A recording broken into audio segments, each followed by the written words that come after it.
Hi, it's Paul, and today I'm an old man with a Ryobi Ergo 4-volt screwdriver, power screwdriver if you like, electric screwdriver anyway.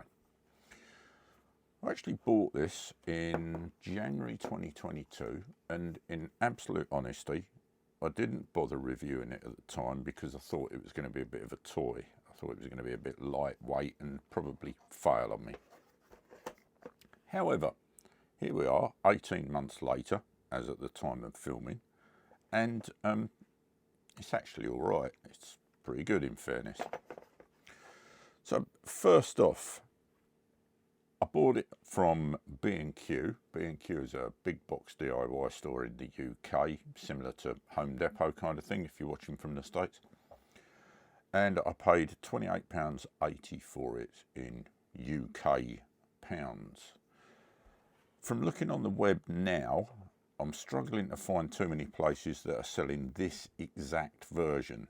I'll explain that in a second. And I wouldn't have bought this one if the current version was available. Let me explain. The current version, you can take this headpiece off and you can get an offset adapter, which puts the screwdriver bit over to the side. And you can get a right angle adapter, which you can point in any direction and takes the bit out at 90 degrees, kind of like that. So the first one does that, and the right angle does that. That wasn't available when I bought it. If it was, I'd have bought it. But hey ho. So the one I can see now does have the offset bit adapter, and it does have the right angle adapter. And that's on Amazon currently for £51.99. Now, I've put a link to that below, should you choose it. But because of that, I have to inform you that this video is thus an advert according to the RSA in the UK. So let's move on. Of course, if you can shop around and find it cheaper elsewhere, then crack on. It came with a USB charge cable. I think it was actually slightly longer than this, but that's probably connected over the other side of the office with a camera hanging off the back of it. It came with a few hex bits, these two hex bit holders. It almost certainly wasn't exactly the bits that were in here. From memory, I think it came with 3 posi drive, 3 Phillips and 3 flat, and it must have come with something else because there's actually 10 bits. Maybe it was 4 flat bits. They've long since got mixed up with all my other bits, and it's only the ones that I use a lot, posi drive ones, that have ended up in the bit holders. In complete truth, why do I even keep the case? I've got no idea because I don't use it. This sits most of its time on the end of its charging cable on my bench over there, and this sits in my toolbox doing nothing, so it will probably actually go in the bin after this video. The one thing I would say it's lacking, or was lacking, was an extension bit holder, either the chucked type or this magnetic type, because what you find is you're trying to use it up in a tight corner and you can't get to the screw that you're trying to get to, simply put.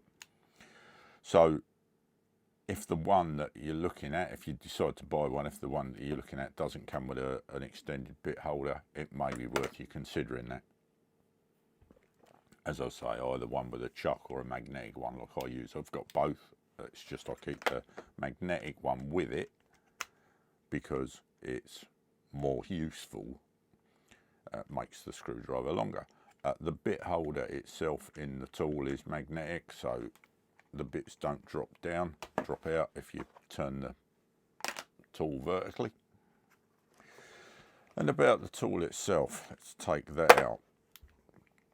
Okay, it has a 3-position switch.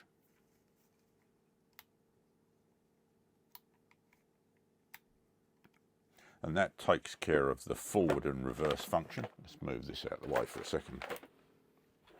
That takes care of the forward and reverse function. And in the middle position, it acts as just a torch, which actually I have used a couple of times just trying to light up a work area before I actually put the screwdriver in. The other thing, and the forward and reverse switch is fine in and of itself, but it frustrates the heck out of me for one reason, and that is if I put it into, for instance, forward drive, putting a screw in, and I put it down on the bench or on the floor or on the toolbox, as you put it down, it knocks the forward and reverse switch into the centre, and now it doesn't work. So switch it on, put it down, doesn't work, and that, maybe curiously, irritates the heck out of me. I've even considered cutting the ends off the forward and reverse switch, but that would make it difficult to put it in forward and reverse, so I don't particularly want to do that. But it's just one of those things. I'm sure it's designed as some random kind of safety feature so that it can't go off if it's just lying on the ground. I don't know. But as I say, it annoys me personally. For its size, it's got some power. If I get the spec sheet, maximum torque Newton meters is 5 Newton meters. Now, if we talk maximum power, even compared with the lowest spec currently available cordless combi drill, the RPD 18, the maximum torque on that is 52 Newton meters. So this pales in significance, but it still has got some grunt. You'll see me using it right now. I'll show a little bit of footage of driving in 3 different sizes of screws, and you can see the first one it struggles with.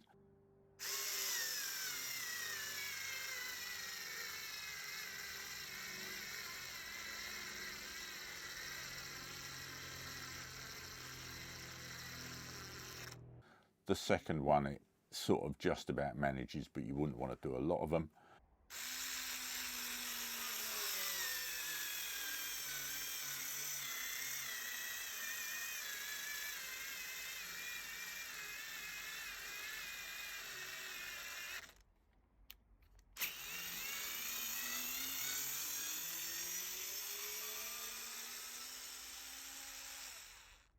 And the third one, it drives in okay.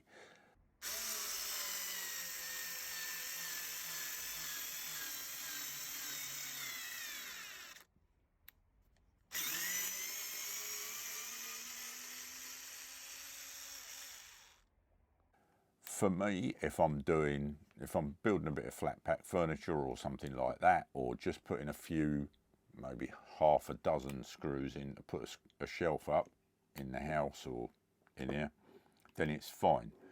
If you want something to use a lot more than that, or with more power, obviously you're going to have to upscale, and then I would go for the cordless drill driver. As a for instance, yesterday I was building some boxes out of 12mm ply, some big boxes to put some cushions in outdoors, blah blah blah. You'll see them in another project at some time, but there were probably about 40 odd screws per box because of the way I've assembled them. Stainless steel screws in 12mm ply into some braces internally of about 30 to 30, and I did them with the drill driver because if I'd have been using this, I would still be out there on the drive now putting screws in. So in terms of that, I wouldn't have this on its own. So let's talk about that for the DIY then. Would a tradesman use one of these? Well, probably almost certainly not, unless he had it kicking about at his home just for home use, because out on site you haven't got the time to spend playing around with something that's slow like this. Would a DIY benefit from it? If all you're ever going to do is build one set of flat pack furniture, or maybe one a year, then this is going to do you fine. If you're going to be putting up shelves, attaching things to a wall or something like that, then you're going to need a drill driver, because that's going to be a far more sensible choice. And maybe if you find you're doing enough, buy one of these afterwards. So this, in honesty, this wouldn't be my first choice if I were buying something. However, the acid test is always, would I buy another one if this one broke or if I didn't have it? And to be absolutely honest, yes, I would, because it's great for getting into little tight spaces. So there's been some situations where I've been trying to drive screws underneath the plinth area of a kitchen unit, right at the back of the kitchen unit. Kitchen unit was already installed. I was trying to put some pipe clips in, and I could not get the drill driver in. I could have got it in with an angle bit, but then I'd need two hands to hold it, because I've got an angle bit driver that fits on the end of my combi drill. If I'd got an angle drill, yes, great, but I don't have an angle. Well, I do, but it's dead. So this just about fitted in the area that I wanted to get into, and with just the bit in it, it was fine. So that's my point. It's all right for some things, and does it get you out of trouble? It's fine. And for limited use, it's fine. And that's not because the tool is poor, it's purely because of the size and power of it. Are there others available? Yes, my wife has a Bosch OXO1, which is equally as good. Is it better? No, it's pretty much the same. And I've seen some other ones available. I'm sure that every now and then Aldi, Lidl, whoever, Parkside, Shepak, have them available, and may well be cheaper. But this is the one I bought because I have loads of Ryobi stuff. But that brings me to the final point, which is this is not a OnePlus tool. So this has its own built-in battery. They are now bringing out a range of tools with detachable batteries, USB chargeable, but that isn't this one. This has a built-in battery and is not part of the OnePlus range. Charges off a USB, any USB charger. Incidentally, I noticed that the specification sheet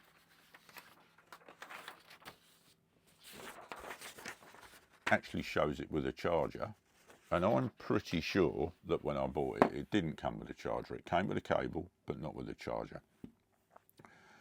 So there you have it, Ryobi Ergo screwdriver. I like it. It's a yes from me. Thanks for watching. See you in the next one. Bye.